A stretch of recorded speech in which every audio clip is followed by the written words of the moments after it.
Tapas. It's a word I suggest adding to your vocabulary, as it'll become increasingly more prominent in the coming years. And no, when I say tapas, I don't mean the Spanish word for appetizers. Tapas is a Sanskrit word and means an experience of heat in the body. But not just a warmth or burning sensation, it's a very specific type of heat. Tapas is the slightly uncomfortable heat that arises in your energetic field when allowing your false ego to be seen and released.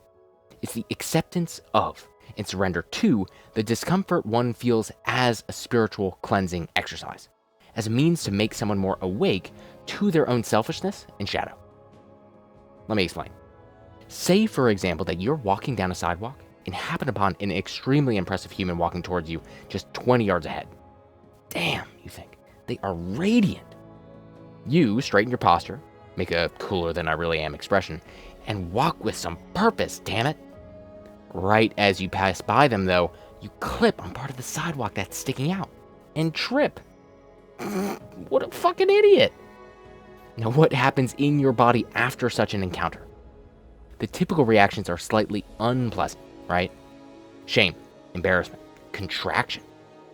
These feelings in themselves are not moments of tapas.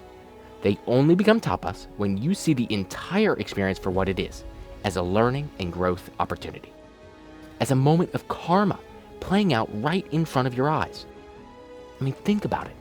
You judge someone based on their looks, put them in a box. You created a story about them on what you thought they might find attractive, and then you tried to be someone you weren't based on that mold that you imagined them to fit in. And all of this just to get attention. The whole thing was a huge ego trip. And the universe was just trying to point that out to you by tripping you right in front of them. It was getting your attention. So if you can recognize this entire ordeal as a message from, well, God, pointing out what is and is not an egoic delusion, then you can surrender to those shameful and embarrassing feelings as boons to your spiritual evolution. You can imagine tapas like sandpaper to the personality structure, the friction burning away all of the rough edges of deception until only selflessness and authenticity remain. Sitting for long stretches in meditation without moving, holding chair pose in yoga class, going into debt, injury, getting broken up with, losing an argument, all of these typically uncomfortable feelings become fuel for your fire of liberation, if only you can sit with them and understand their deeper purpose. Seen from this vantage point, tapas, though yeah, it's still going to be uncomfortable, actually becomes welcomed. All hindrances and challenges become opportunities because everything can be reframed as lessons. It's like the universe is playing hot and cold with you, constantly showing you where you could be more peaceful and compassionate, less egotistical and greedy. Journal prompts for this week, 2 of them. Number 1, what lesson am I being taught from the current challenging circumstances I'm in? And second, where am I being too self-absorbed? So I completed my breath workshop the other week and it went great. So great, in fact, that I'll be hosting another one this next weekend, December 17th and 18th. My goal is to be able to host these about once a month or so.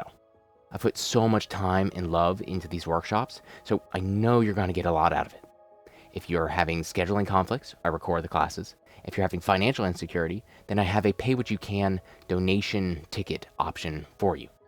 All of this to say there's no real good reason not to just register and find out for yourself. Tickets are in the description below. Ooh, I've also recorded a story about an encounter I had with, wait for it, aliens. Dun dun dun. Okay, happy Sunday. Much love.